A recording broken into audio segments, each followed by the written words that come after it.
Hi hello everyone, welcome to my channel Srishti tutorial for maths. Karnataka TET exam ಪ್ರಿಪರೇಷನಿಗೋಸ್ಕರ ಮ್ಯಾಥಮೆಟಿಕ್ಸಲ್ಲಿ ಬರುವಂತಹ questions ಹೇಗಿರ್ತವೆ, ಹೇಗೆ solve ಮಾಡ್ಬೋದು ಅನ್ನೋದಕ್ಕೆ ಸಂಬಂಧಪಟ್ಟ ಹಾಗೆ ಕೆಲವು ಪ್ರಾಬಬಲ್ ಮಾಡೆಲ್ ಕ್ವಶನ್ಸ್ 2025 ಎಕ್ಸಾಮಲ್ಲಿ ಬರಬಹುದಾದಂಥ ಕೆಲವು ಕ್ವಶನ್ ಒಂದಿಗೆ ನಿಮ್ಮ ಜೊತೆ ಡಿಸ್ಕಷನ್ ಮಾಡ್ತಾ ಇದ್ದೀನಿ. ಸೊ ಬನ್ನಿ ಕ್ಲಾಸ್ ಶುರು ಮಾಡೋಣ. ಸೊ ನೋಡಿ, ಇಲ್ಲಿ ಕೆಲವು ಮಾಡೆಲ್ ಕ್ವಶನ್ಗಳನ್ನ ನೋಡ್ತಾ ಹೋದಾಗ ಮೊದಲನೇ ಕ್ವಶನ್ ಮಾಡೆಲ್ ಕ್ವಶನ್ ಬಂದು ಗಣಿತಕ್ಕೆ ಸಂಬಂಧಪಟ್ಟಿದ್ದು, ಕೆಳಗಿನವುಗಳಲ್ಲಿ ಅಂತ್ಯಗೊಳ್ಳುವ ದಶಮಾಂಶ ವಿಸ್ತರಣೆಯನ್ನು ಹೊಂದಿರುವ ಭಾಗಲಬ್ಧ ಸಂಖ್ಯೆ ಅಂತ ಕೊಟ್ಟಿದ್ದಾರೆ. ಅಂದ್ರೆ ಯಾವ ಸಂಖ್ಯೆಯನ್ನ ಭಾಗಾಕಾರ ಮಾಡಿದ್ರೆ ಸಂಪೂರ್ಣವಾಗಿ ಶೇಷ 0 ಬರಬೇಕು. ಶೇಷ 0 ಬರುವಂತಹ ಭಿನ್ನ ರಾಶಿ ಇದರಲ್ಲಿ ಯಾವುದು ಅಂತ. ಸೊ ಯಾವಾಗ ಶೇಷ 0 ಬರುತ್ತೆ ಅಂದ್ರೆ ನಮಗೆ ಗೊತ್ತಿರಬೇಕು, ಭಿನ್ನ ರಾಶಿಯ ಛೇದದಲ್ಲಿರುವಂತಹ ಸಂಖ್ಯೆ 2 ಘಾತ m ಇಂಟು 5 ಘಾತ n ಈ ರೂಪದಲ್ಲಿ ಇರಬೇಕು.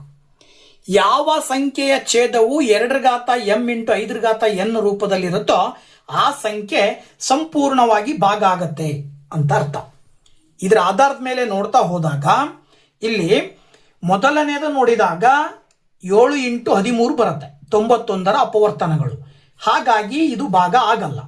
ಎರಡನೇದು ನೋಡಿದಾಗ 2 ಘಾತ 3 ಇಂಟು 2 ಘಾತ 1 ಇಂಟು 5 ಅಂತ ಹೇಳಿದ್ರೆ ನೀವು ಇದನ್ನ 2 ಘಾತ 4 ಇಂಟು 5 ಘಾತ 1 ಅಂತ ಬರ್ಕೊಳ್ಬಹುದು. ಆ ರೂಪದಲ್ಲಿ ಇದೆಯಲ್ವಾ ಇದು. ಇನ್ನು ಉಳಿದಿರ್ತಕ್ಕಂಥದ್ದನ್ನ ನೋಡಿದ್ರೆ ಇಲ್ಲಿ 5 ಇದೆ, ಆದ್ರೆ 2 ಇಲ್ಲ. ಇಲ್ಲಿ 2 ಇದೆ, 5 ಇಲ್ಲ.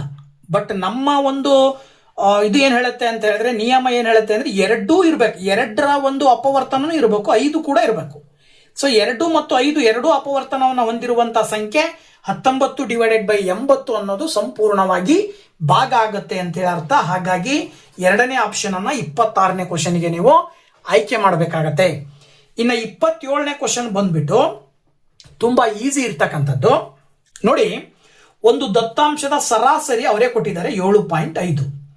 ಹಾಗೇನೆ ಅದರಲ್ಲಿ sum of FI into XI ಕಂಡಿಡ್ಕೊಳ್ತೀವಿ ನಾವು, ಅದನ್ನ 120 ಪ್ಲಸ್ 3K ಅಂತ ಕೊಟ್ಟಿದ್ದಾರೆ. ಮತ್ತೆ ಸಮ್ ಆಫ್ FI ಅದರಲ್ಲಿ ಬರುವ ಎಲ್ಲಾ ಆವೃತ್ತಿಗಳ ಮೊತ್ತ 30 ಬರುತ್ತೆ ಅಂತ ಕೊಟ್ಟಿದ್ದಾರೆ. ಹಾಗಾದ್ರೆ K ನ ಬೆಲೆ ಕಂಡು ಹಿಡಿಯಿರಿ.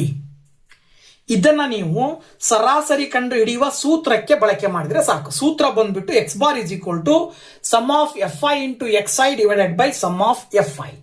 ಓಕೆನಾ? ಅಲ್ಲಿಗೆ ಏನ್ ಬರುತ್ತೆ, x ಬಾರ್ ಅವರೇ ಕೊಟ್ಟಿದ್ದಾರೆ ಸರಾಸರಿ 7.5, sum of FI into XI ಎಷ್ಟು ಅಂತ ಕೊಟ್ಟಿದ್ದಾರೆ 120 plus 3K divided by sum of FI ಅಂತ ಹೇಳಿದ್ರೆ 30. ಈ 30 ಈ ಕಡೆ ತಗೊಂಬಂದ್ರೆ ಇಂಟು 30 ಆಗುತ್ತೆ. ಈಗ 7.5 ಇಂಟು 30 ಮಾಡಿದ್ರೆ 225 ಬರುತ್ತೆ. ಈ 120 ಈ ಕಡೆ ತಗೊಂಬಂದ್ರೆ ಮೈನಸ್ 120, ಅಲ್ಲಿಗೆ 225ರಲ್ಲಿ 120 ಕಳೆದ್ರೆ 105 ಬರುತ್ತೆ. ಈ 105ಕ್ಕೆ K ಪಕ್ಕದಲ್ಲಿರುವ 3ಅನ್ನ ಎಡಭಾಗಕ್ಕೆ ತಗೊಂಬಂದ್ರೆ ಡಿವೈಡೆಡ್ ಬೈ 3 ಆಗುತ್ತೆ. ಸುಲಭವಾಗಿ ನೀವು 3ರಿಂದ 105 ಭಾಗಾಕಾರ ಮಾಡಿದ್ರೆ K ನ ಬೆಲೆ 35 ಬರುತ್ತೆ. K ನ ಬೆಲೆ ಎಷ್ಟು ಬರುತ್ತೆ? 35 ಬರುತ್ತೆ. ಸೊ ದಟ್ ನಿಮಗೆ ಕೊಟ್ಟಿರುವ ಆಪ್ಷನ್ 2ರಲ್ಲಿ ಆ ಒಂದು ಉತ್ತರವನ್ನ ಕೊಟ್ಟಿದ್ದಾರೆ. ನೀವು 2ನೇ ಆಪ್ಷನ್ ಅನ್ನ ಉತ್ತರವಾಗಿ ಆಯ್ಕೆ ಮಾಡ್ತೀರಾ. ಹಾಗೆ 28ನೇ ಕ್ವಶನ್ ನೋಡೋದಾದ್ರೆ, ಒಂದು ಸಮಾಂತರ ಶ್ರೇಣಿಯ 56ನೇ ಪದವು 5 ಡಿವೈಡೆಡ್ ಬೈ 37 ಆಗಿದೆ. ಓಕೆ, ಹಾಗಾದರೆ ಆ ಸಮಾಂತರ ಶ್ರೇಣಿಯ ಮೊದಲ 111 ಪದಗಳ ಮೊತ್ತವು ಅಂತ ಕೊಟ್ಟಿದ್ದಾರೆ. ಇದು ಆಕ್ಚುಲಿ 3 ಅಲ್ಲ, 111 ಪದಗಳ ಮೊತ್ತ ಅಂತ ಆಗ್ಬೇಕದು. ಓಕೆನಾ? ಸೊ ಈ 111 ಪದಗಳ ಮೊತ್ತ ಕಂಡುಹಿಡಿಬೇಕು ಅಂದ್ರೆ ಅವ್ರು ಕೊಟ್ಟಿರುವ ಹಾಗೆ ಮೊದಲ 56ನೇ ಪದ 5 ಡಿವೈಡೆಡ್ ಬೈ 37. 56ನೇ ಪದವನ್ನ ಇನ್ ಜನರಲಿ ನಾವು A+55D ಅಂತ ಬರ್ಕೊಂತೀವಿ ಸಮಾಂತರ ಶ್ರೇಣಿಯಲ್ಲಿದ್ದಾಗ. Is equal to 5 divided by 37. SN formula ಹಾಕ್ಬಿಟ್ಟು ನೀವು ಮೊತ್ತ ಕಂಡುಹಿಡಿಬೇಕು ಅಂದ್ರೆ SN ಫಾರ್ಮುಲಾ ಹಾಕ್ತೀರಾ. n/2 into 2A plus n-1 into D ಅಂತ ಹಾಕಿದ್ರೆ ನೋಡಿ, ಇಲ್ಲಿ S111 is equal to 111 divided by 2 into 2A plus 111 minus 1 into D. ಈಗ 2A ಪ್ಲಸ್ 111ರಲ್ಲಿ 1 ಕಳೆದ್ರೆ 110. ಇವೆರಡೂ ಪದಗಳಲ್ಲಿ 2 ಕಾಮನ್ ಇದೆ. 2 ಹೊರಗಡೆ ತಗೊಂಡ್ರೆ ಇಲ್ಲಿ A ಉಳ್ಕೊಳ್ಳುತ್ತೆ, ಇಲ್ಲಿ 55 ಉಳ್ಕೊಳ್ಳುತ್ತೆ. ಈ 2 ಮತ್ತೆ 2 ಕ್ಯಾನ್ಸಲ್ ಆಗಿ 111 ಇಂಟು ಅವರೇ ಕೊಟ್ಟಿರುವ ಹಾಗೆ A+55D ಅಂದ್ರೆ ಏನಂತ ತಗೊಳ್ತೀರಾ, 5/37. 37ರಿಂದ 3 ಗುಣಾಕಾರ ಮಾಡಿದ್ರೆ ನಿಮಗೆ 111 ಬರುತ್ತೆ. ಅದರ ಅರ್ಥ 37 3 111. ಸೊ 3 ಇಂಟು 5 ಗುಣಾಕಾರ ಮಾಡಿದ್ರೆ 15 ಬರುತ್ತೆ. ಸೊ ದಟ್ ಇದರ ಅರ್ಥ ಮೊದಲ 111 ಪದಗಳ ಮೊತ್ತವು ಎಷ್ಟು ಬರುತ್ತೆ, 15 ಬರುತ್ತೆ. ಸೊ ಮೊದಲನೇ ಆಪ್ಷನ್ ಅಲ್ಲಿ ಇರುವಂತಹ ಉತ್ತರವನ್ನ ಆಯ್ಕೆ ಮಾಡ್ತೀರಾ. ಈಗ 29ನೇ ಕ್ವಶನ್ ನೋಡೋದಾದ್ರೆ, 2 ನಾಣ್ಯಗಳನ್ನು ಏಕಕಾಲದಲ್ಲಿ ಚಿಮ್ಮಿದಾಗ ಶಿರಗಳು ಮೇಲೆ ಬರುವ ಸಂಭವನೀಯತೆ. ನೋಡಿ, 2 ನಾಣ್ಯಗಳನ್ನ ಟಾಸ್ ಮಾಡಿದ್ರೆ ಕೊಟ್ಟಿರುವ 2 ನಾಣ್ಯಗಳನ್ನ ನೀವು ಒಂದು ನಂಬರ್ 1 ನಂಬರ್ 2 ಅಂತ ತಗೊಂಡ್ರೆ ಫಸ್ಟ್ ಕಾಯಿನ್ ಹೆಡ್ ಬಿದ್ದು ಸೆಕೆಂಡ್ ಕಾಯಿನ್ ಹೆಡ್ ಬೀಳೋ ಸಂಭವನೀಯತೆ ಇರುತ್ತೆ. ಅಥವಾ first and second coin 2 tail ಬೀಳೋ ಸಾಧ್ಯತೆ ಇರುತ್ತೆ. ಇನ್ನೊಂದು ಪ್ರಾಬಬಿಲಿಟಿ ಬಂದು first coin head second coin tail ಬೀಳ್ಬೋದು, ಅಥವಾ first coin tail second coin head. Totally ಸಂಭವನೀಯತೆಗಳು ಒಟ್ಟು 4 ಬರ್ತಾವೆ. 4ರಲ್ಲಿ ಕೆಳಗಡೆ 4 ಬರೀತೀರಾ ಭಿನ್ನ ರಾಶಿ ರೂಪದಲ್ಲಿ ಬರೆಯೋದಾದ್ರೆ ಸಂಭವನೀಯತೆಯನ್ನ 4ರಲ್ಲಿ ಹೆಡ್ ಇರುವ ಸಾಧ್ಯತೆಗಳು ಎಷ್ಟಿದಾವೆ ಅಂದ್ರೆ, ಹೆಡ್ ಎಲ್ಲಿ ಯಾವ್ಯಾವ ಸಂದರ್ಭದಲ್ಲಿ ಬಂದಿದೆ, ಇಲ್ಲೊಂದು ಸಾರಿ ಹೆಡ್ ಇದೆ ಅಂದ್ರೆ 2 ಬಾರಿ ಇದೆ. 2 ಇರಲಿ 3 ಇರಲಿ ಅದನ್ನೇನು ಕೇಳಿಲ್ಲ ಅವರು, ಒಟ್ಟು ಶಿರ ಇರುವಂತಹ ಸಂಭವನೀಯತೆ ಕೇಳಿದ್ದಾರೆ. ಸೊ ಇಲ್ಲೊಂದಿದೆ, ಇಲ್ಲೊಂದಿದೆ, ಇಲ್ಲೊಂದಿದೆ, ಟೋಟಲ್ ಎಷ್ಟು ಬರ್ತದೆ, 3. ಅಂದ್ರೆ ಶಿರಗಳು ಮೇಲೆ ಬರುವ ಸಂಭವನೀಯತೆ 4ನೇ 3 ಅಂತೇಳಿ ನೀವು ಸುಲಭವಾಗಿ ಆಪ್ಷನ್ ಅನ್ನ ಆಯ್ಕೆ ಮಾಡ್ತೀರಾ. ಇನ್ನ 30ನೇ ಪ್ರಶ್ನೆ ಬಂದ್ಬಿಟ್ಟು, 30ನೇ ಕ್ವಶನ್ ಏನ್ ಹೇಳುತ್ತಪ್ಪ ಅಂತ ಹೇಳಿದ್ರೆ, 2 ಸಂಖ್ಯೆಗಳಾದ ಎಕ್ಸ್ ಮತ್ತು ವೈ 50, ಇವುಗಳ ಮಾಸ ಮತ್ತು ಲಾಸಗಳು 10 ಮತ್ತು 100ಗಳಾದರೆ ಎಕ್ಸ್ ನ ಬೆಲೆ. ವೆರಿ ಡೆಡ್ ಈಸಿಯಾಗಿ ಹೇಳ್ಬೋದು. ನಿಮಗೆ ಈ ಸೂತ್ರ ಗೊತ್ತಿರಬೇಕು. ಏನಪ್ಪಾ ಅದು ನಿಯಮ ಏನ್ ಹೇಳುತ್ತೆ ಅಂದ್ರೆ, ಯಾವುದೇ 2 ಸಂಖ್ಯೆಗಳ ಗುಣಲಬ್ಧವು, ನೀವು 2 ಸಂಖ್ಯೆಗಳನ್ನ ಎ ಮತ್ತೆ ಬಿ ಅಂತ ತಗೊಂಡ್ರೆ ಆ 2 ಸಂಖ್ಯೆಗಳ ಗುಣಲಬ್ಧವು ಅದೇ ಸಂಖ್ಯೆಗಳ ಮಾಸ ಮತ್ತು ಲಾಸಗಳ ಗುಣಲಬ್ಧಕ್ಕೆ ಸಮ ಇರುತ್ತದೆ. ಈ ಒಂದು ನಿಯಮ ಗೊತ್ತಿರಬೇಕು. ಈ ನಿಯಮ ಅದರ ಆಧಾರದ ಮೇಲೆ ಸೂತ್ರ ಹೇಳುತ್ತೆ, H into L is equal to A into B. ಮಾಸ ಹೆಚ್ ಅಂದ್ರೆ, ಎಲ್ ಅಂದ್ರೆ ಲಾಸ, ಅವರೇ ಕೊಟ್ಬಿಟ್ಟಿದ್ದಾರೆ 10 ಮತ್ತೆ 100. So 10 into 100 is equal to 2 ಸಂಖ್ಯೆಗಳು, ಒಂದು ಎಕ್ಸ್ ಇನ್ನೊಂದು 50. ಈ 50ಅನ್ನ ಈ ಕಡೆ ತಗೊಂಡ್ಬಂದ್ರೆ ಡಿವೈಡೆಡ್ ಬೈ 50 ಆಗತ್ತೆ. 51 52.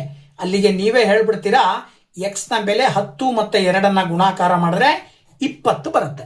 ಸೊ ದಟ್ ಎಕ್ಸ್ ನ ಬೆಲೆ 20 ಅಂತೇಳಿ 30ನೇ ಕ್ವಶನ್ಗೆ 3ನೇ ಆಪ್ಷನ್ ಅನ್ನ ಆಯ್ಕೆ ಮಾಡ್ತೀರಾ. 31ನೇ ಕ್ವಶನ್ ಬಂದ್ಬಿಟ್ಟು 9 ಮತ್ತು 16ರ ನಡುವಿನ ಮಧ್ಯಾನುಪಾತ ಅಂತ ಕೊಟ್ಟಿದ್ದಾರೆ.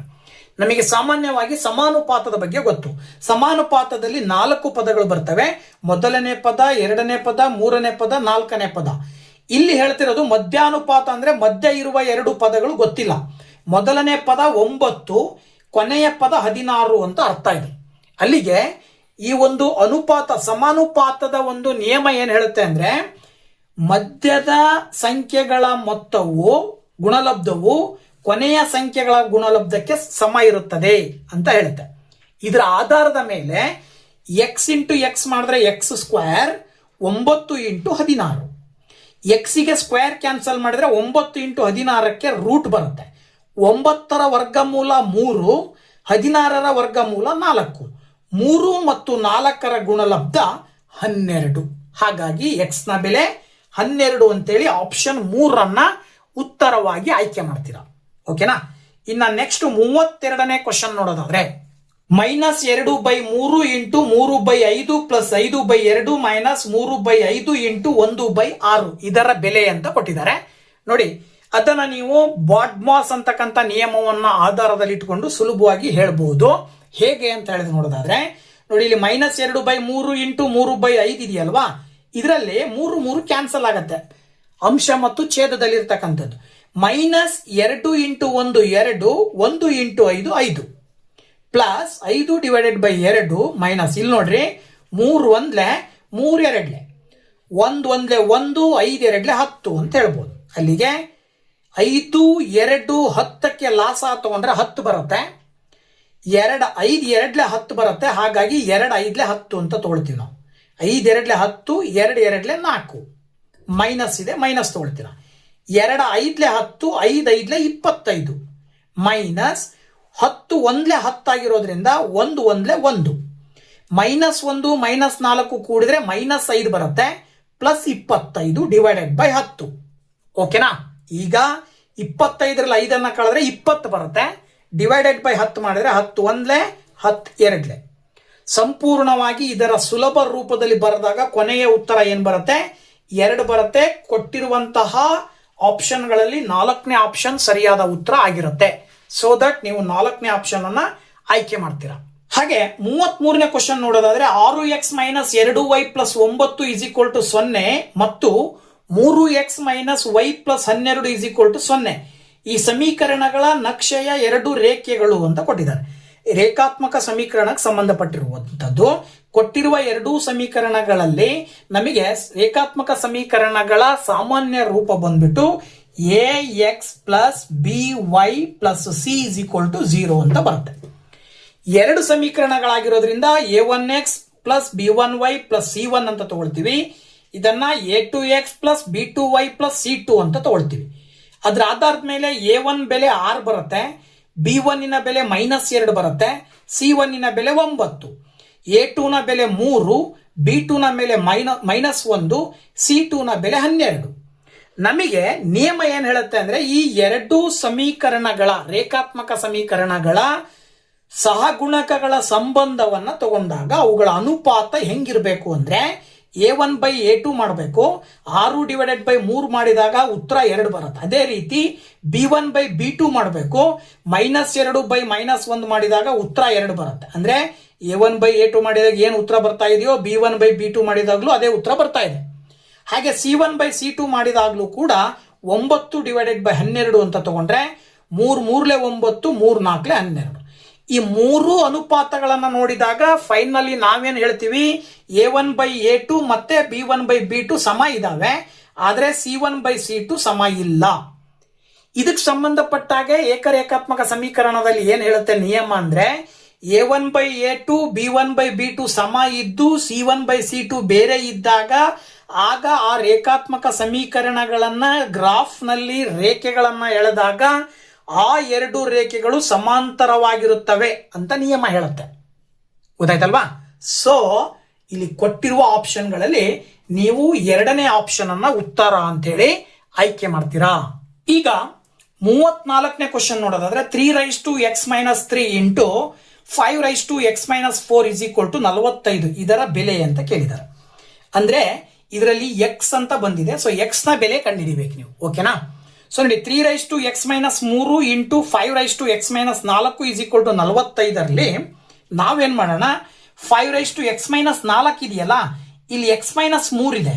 ಸೊ ನೀವು x - 4 ಅನ್ನ x - 3 - 1 ಅಂತ ಬರ್ಕೊಳ್ಬಹುದು. ಬೆಲೆ ಯಾವುದೇ ರೀತಿಯಲ್ಲಿ ವ್ಯತ್ಯಾಸ ಆಗಲ್ಲ.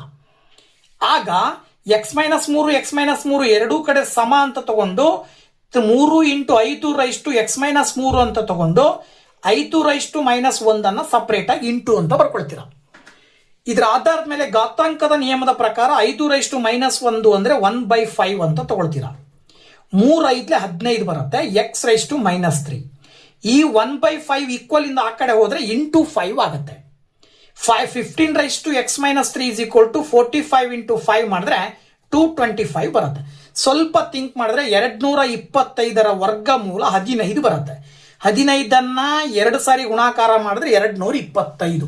ಹಾಗಾಗಿ 225ಅನ್ನ ಘಾತಾಂಕದ ರೂಪದಲ್ಲಿ ಬರೆದ್ರೆ 15ರ ಘಾತ 2 ಅಂತ ಬರೀಬಹುದು. ಇವೆರಡರ ಒಂದು ಘಾತಾಂಕಗಳನ್ನು ನೋಡಿದಾಗ ಆಧಾರ ಸಂಖ್ಯೆ ಇಲ್ಲೂ 15 ಇದೆ, ಇದರಲ್ಲೂ 15 ಆಧಾರ ಸಂಖ್ಯೆ ಇದೆ. ಯಾವಾಗ ಆಧಾರ ಸಂಖ್ಯೆಗಳು ಸಮ ಇರ್ತಾವೋ ಅದ್ರ ಮೇಲ್ಗಡೆ ಇರುವಂತ ಘಾತ ರೂಪವನ್ನ ಘಾತ ಸೂಚಿಗಳನ್ನ ಸಮ ಅಂತ ತಗೊಳ್ತೀವಿ ನಾವು. ಅಲ್ಲಿಗೆ x - 3 = 2 ಆಗುತ್ತೆ. ಸೊ ದಟ್ x -3 ಆ ಕಡೆ ಹೋದ್ರೆ 5 ಬರುತ್ತೆ. 2 + 3 ಮಾಡಿದ್ರೆ 5. ಅಂದ್ರೆ x ನ ಬೆಲೆ ಏನ್ ಬರ್ತಾ ಇದೆ, 5. ಆಪ್ಷನ್ 1ರಲ್ಲಿ ಇರ್ತಕ್ಕಂಥ ಉತ್ತರವನ್ನ ನೀವು ಆಯ್ಕೆ ಮಾಡಬೇಕಾಗತ್ತೆ. ಓಕೆನಾ? ನೆಕ್ಸ್ಟ್ 35ನೇ ಕ್ವಶನ್ √4 ಮತ್ತು 5th √2 ಇದರ ಗುಣಲಬ್ಧ ಅಂತ ಕೇಳಿದ್ದಾರೆ. ಗುಣಲಬ್ಧ ಅಂದ್ರೆ ಇಂಟು ಹಾಕೊಳ್ತೀರಾ. ಇಲ್ಲಿ ತುಂಬಾ ನೀವು ಇದನ್ನ ಸುಲಭ ರೂಪಕ್ಕೆ ತರಬೇಕಂದ್ರೆ ಕರಣಿಗಳನ್ನ ಸಮ ಮಾಡ್ಕೋಬೇಕು. ಇಲ್ಲಿ ಕರ್ಣೀಯ ಘಾತ ಬಂದು 3 ಬರ್ತಾ ಇದೆ, ಈ ಕರ್ಣೀಯ ಘಾತ 5 ಬರ್ತಾ ಇದೆ. ಈ 4 ಕ್ಯೂಬ್ ರೂಟ್ 4 ಘಾತಾಂಕ ರೂಪದಲ್ಲಿ ಬರೆದ್ರೆ 4ರ ಘಾತ 1/3 ಅಂತ ಬರೀತೀರ. ಹಾಗೆ 2ರ 5th ರೂಟ್ ಅನ್ನ 2ರ ಘಾತ 1/5 ಅಂತ ಬರೀತೀರ. ಈಗ ಈ 4 ಇದೆ, ಇಲ್ಲಿ 2 ಇದೆ. ನಾವು ಆಧಾರ ಸಂಖ್ಯೆಗಳನ್ನ ಸೇಮ್ ಮಾಡಿಕೊಂಡಾಗ 4 ಘಾತಾಂಕ ರೂಪದಲ್ಲಿ ಬರೆದ್ರೆ 2ರ ಘಾತ 2 ಅಂತ ಬರೀಬಹುದು. ಇಲ್ಲಿ ಘಾತಾಂಕದ ನಿಯಮದ ಆಧಾರದ ಮೇಲೆ 2ರ ಘಾತ 2 ಇಂಟು 1/3 ಮಾಡಿದ್ರೆ 2 1 2 ಡಿವೈಡೆಡ್ ಬೈ 3 ಬರುತ್ತೆ. ಇಂಟು ಈಗ 2 ಆಧಾರ ಸಂಖ್ಯೆ ಸಮ ಇದ್ದಾಗ ಮೇಲ್ಗಡೆ ಇರುವ ಘಾತ ಸೂಚಿಗಳನ್ನ ಕೂಡ್ತೀವಿ ನಾವು. ಇದು ಕೂಡ ನಿಯಮದ ಆಧಾರದ ಮೇಲೆ. 2ರ ಘಾತ 3ನೇ 2 ಪ್ಲಸ್ 5ನೇ 1 ಮಾಡಿದ್ರೆ 3 ಮತ್ತೆ 5ಕ್ಕೆ ಲಾಸ ತಗೊಂಡ್ರೆ 15 ಬರುತ್ತೆ. ಅಲ್ಲಿಗೆ 3 5 15 ಅಂದ್ರೆ 2 5 10, 3 1 3. ಸೊ 10ಕ್ಕೆ 3 ಕೂಡಿದ್ರೆ 13 ಡಿವೈಡೆಡ್ ಬೈ 15 ಆಧಾರ ಸಂಖ್ಯೆ 2 ಬರುತ್ತೆ. ಇಲ್ಲಿರುವ ಛೇದದಲ್ಲಿರುವ ಸಂಖ್ಯೆ ಕರಣಿಗೆ ಬರುತ್ತೆ, ಅಂಶದಲ್ಲಿರುವ ಸಂಖ್ಯೆ ಆಧಾರ ಸಂಖ್ಯೆಗೆ ಘಾತ ಸೂಚಿ ಆಗುತ್ತೆ. ಅಲ್ಲಿಗೆ 15th ರೂಟ್ ಆಫ್ 2ರ ಘಾತ 13 ಅಂತ ಹೇಳ್ಬೋದು ನಾವು. ಅಲ್ಲಿಗೆ 2ರ ಘಾತ 13 ಅಂದ್ರೆ 2ಅನ್ನ 13 ಬಾರಿ ಗುಣಾಕಾರ ಮಾಡಿದ್ರೆ 8192 ಬರುತ್ತೆ. ಆಪ್ಷನ್ 3ರಲ್ಲಿರ್ತಕ್ಕಂಥ ಉತ್ತರವನ್ನ ಆಯ್ಕೆ ಮಾಡ್ತೀರಾ. ಓಕೆನಾ? ಆಪ್ಷನ್ 3 ಸರಿಯಾದ ಉತ್ತರ. ನೆಕ್ಸ್ಟ್ 37ನೇ ಕ್ವಶನ್ ಇದೆ. ಇಲ್ಲಿ 37ನೇ ಕ್ವಶನ್ ಏನ್ ಹೇಳುತ್ತಪ್ಪ ಅಂತ ನೋಡೋದಾದ್ರೆ x² plus bx plus 2 is equal to 0. ಈ ವರ್ಗ ಸಮೀಕರಣದ ಮೂಲಗಳು ಸಮವಾಗಿದ್ದರೆ b ನ ಬೆಲೆಯು. ಇದು ಡೆಡ್ ಈಸಿ. ಏನಪ್ಪಾ ಅಂದ್ರೆ ಶೋಧಕದ ಬೆಲೆಯ ಆಧಾರದ ಮೇಲೆ ಕಂಡುಹಿಡಿತಕ್ಕಂಥ ವರ್ಗ ಸಮೀಕರಣದಲ್ಲಿ x² ಪ್ಲಸ್ bx ಪ್ಲಸ್ 2 ಅಂತ ಹೇಳಿದ್ರೆ ವರ್ಗ ಸಮೀಕರಣದ ಮೂಲ ರೂಪ ax² plus bx plus c is equal to 0 ಅಂತ ಹೇಳ್ತೀವಿ. ಇದರಲ್ಲಿ a ಅಂತ ಹೇಳಿದ್ರೆ 1, b ನ ಬೆಲೆ ಬಂದ್ಬಿಟ್ಟು b, c ನ ಬೆಲೆ ಬಂದ್ಬಿಟ್ಟು 2. ಇಲ್ಲಿ ಏನ್ ಹೇಳ್ತಾರೆ ಅಂದ್ರೆ ಇದಕ್ಕೆ ಬರುವಂತಹ ವರ್ಗ ಸಮೀಕರಣದ 2 ಶೂನ್ಯತೆಗಳು ಸಮ ಅಂತ ಕೊಟ್ಟಿದ್ದಾರೆ. ಯಾವಾಗ ಶೂನ್ಯತೆಗಳು ಸಮ ಇರ್ತವೆ ಅಂದ್ರೆ ಶೋಧಕದ ಬೆಲೆ 0ಗೆ ಈಕ್ವಲ್ ಇದ್ದಾಗ. ಡೆಲ್ಟಾ ಅಂತ ಹೇಳ್ತೀವಿ ನಾವು ಶೋಧಕವನ್ನ. ಶೋಧಕದ ಬೆಲೆ 0 ಇದ್ರೆ ಶೋಧಕ ಅಂದ್ರೆ ಏನು? ಸೂತ್ರ ಬರುತ್ತೆ. ಏನು?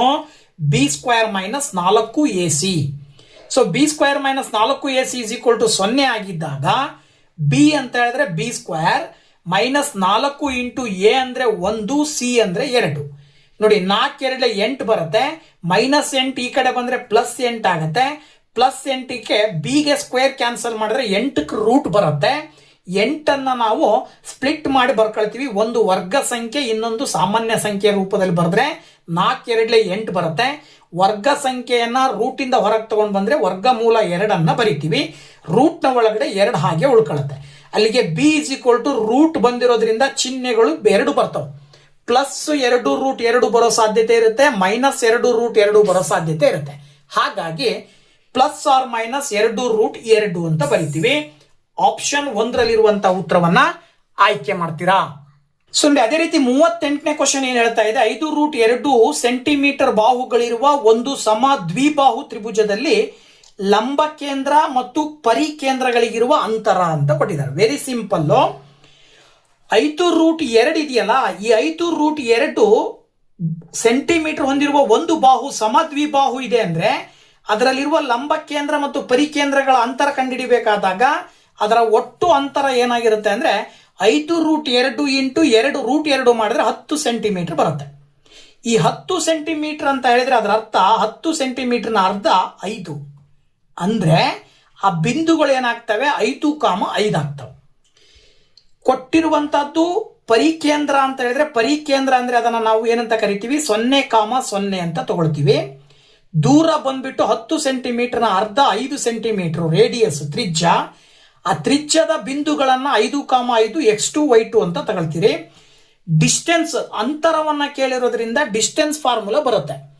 d is equal to square root of x2 minus x1 whole square plus y2 minus y1 whole square.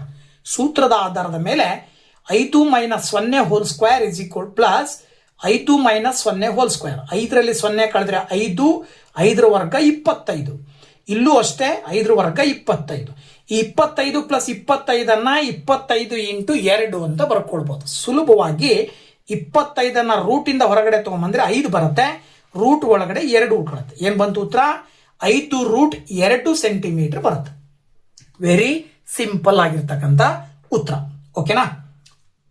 So ಇನ್ನೊಂದು ಕ್ವಶನ್ ನೋಡೋದಾದ್ರೆ 39ನೇ question, X is equal to 2√6+5 ಆದಾಗ ಎಕ್ಸ್ ಪ್ಲಸ್ 1/x ನ ಬೆಲೆ ಅಂತ ಕೊಟ್ಟಿದ್ದಾರೆ. ಇದನ್ನ ಕಂಡುಹಿಡಿಬೇಕು ಅಂದ್ರೆ ಎಕ್ಸ್ ಪ್ಲಸ್ 1/x ಅನ್ನ ನಾವು 2√6+5 ಪ್ಲಸ್ 2√6+5 1 ಅಂತ ತಗೊಳ್ತೀರಾ. ಇಲ್ಲಿ ಕರಣಿ ರೂಪದಲ್ಲಿರೋದ್ರಿಂದ ಕರಣಿಯ ಅಕರಣಿಕಾರಕವನ್ನು ಮಾಡಬೇಕು ಅಂದ್ರೆ 2√6+5 ಅನ್ನ ಚಿಹ್ನೆ ಚೇಂಜ್ ಮಾಡಿ ಅಂಶ ಮತ್ತು ಛೇದಗಳಿಗೆ ಗುಣಾಕಾರ ಮಾಡ್ತೀವಿ. ಆಗ 1 × 2√6 - 5 divided by a plus B into a minus B formal ಇರೋದ್ರಿಂದ a² - b² ಅಂತ ಬರೀತೀರಾ. ಅಲ್ಲಿಗೆ 2 4 ಬರುತ್ತೆ. 6 ಸ್ಕ್ವೇರ್ ಕ್ಯಾನ್ಸಲ್ ಆಗಿ 6 ಮಾತ್ರ ಉಳ್ಕೊಳುತ್ತೆ ರೂಟ್ ಇದ್ದಿದ್ದು. So 6 4 24 minus 5 5 25. ಮೇಲ್ಗಡೆ ನೋಡಿದಾಗ 2√6+5 ಪ್ಲಸ್ 2√6 - 5. ಇಲ್ಲಿರುವ ಚಿಹ್ನೆ ಮೈನಸ್ ಇರೋದ್ರಿಂದಾಗಿ ಈ ಮೈನಸ್ ಅನ್ನ ತೆಗೆದ್ವಿ ಅಂತ ಹೇಳಿದ್ರೆ -25 ಚಿಹ್ನೆಯನ್ನು ತೆಗೆದ್ವಿ ಅಂದ್ರೆ ಈ ಒಂದು ಇಡೀ ಟರ್ಮ್ ಅನ್ನ ಇಂಟು ಮೈನಸ್ ಮಾಡಿದ್ರಿ ಅಂತ ಹೇಳಿದ್ರೆ ಪ್ಲಸ್ ಇದ್ದಿದ್ದು ಮೈನಸ್ ಆಗುತ್ತೆ. 25ರಲ್ಲಿ 24 ಕಳೆದ್ರೆ 1 ಉಳ್ಕೊಳ್ಳುತ್ತೆ. ಈ ಮೈನಸ್ ಇಂದ ಗುಣಾಕಾರ ಮಾಡಿದ್ರೆ ಇಲ್ಲಿ 2√6ಕ್ಕೆ ಮೈನಸ್ ಬರುತ್ತೆ. ಮೈನಸ್ ಇಂಟು ಮೈನಸ್ ಪ್ಲಸ್ ಆಗುತ್ತೆ. 2√6 ಎರಡಕ್ಕೂ +1 -1 ಚಿಹ್ನೆ ಇರೋದ್ರಿಂದ ಕ್ಯಾನ್ಸಲ್ ಆಗಿ 5ಕ್ಕೆ 5 ಸೇರಿಸಿದ್ರೆ 10 ಬರುತ್ತೆ. ಸೊ ಆಪ್ಷನ್ 2ರಲ್ಲಿರುವಂತಹ ಉತ್ತರ ಎಕ್ಸ್ ಪ್ಲಸ್ 1/x ನ ಬೆಲೆ 10 ಅಂತೇಳಿ ಸುಲಭವಾಗಿ ಹೇಳಬಹುದು. So Karnataka TET exam maths questions ಹೇಗೆ ಬರ್ತವೆ ಅನ್ನೋದಕ್ಕೆ ಸಂಬಂಧಪಟ್ಟ ಹಾಗೆ ಕೆಲವು ಮಾಡೆಲ್ ಕ್ವಶನ್ಸ್ ಅನ್ನ ನಿಮ್ ಜೊತೆ ಡಿಸ್ಕಷನ್ ಮಾಡಿದ್ದೀನಿ. ಸೊ ಇದೇ ರೀತಿ ಮುಂದಿನ ವಿಡಿಯೋದಲ್ಲಿ ಇನ್ನೂ ಹಲವು ಕ್ವಶನ್ ಒಂದಿಗೆ ಬರ್ತೀನಿ. ಅಲ್ಲಿ ತನಕ ವೇಟ್ ಮಾಡ್ತಾ ಇರಿ ಅಂತ ಹೇಳ್ತಾ thank you very much. Bye bye.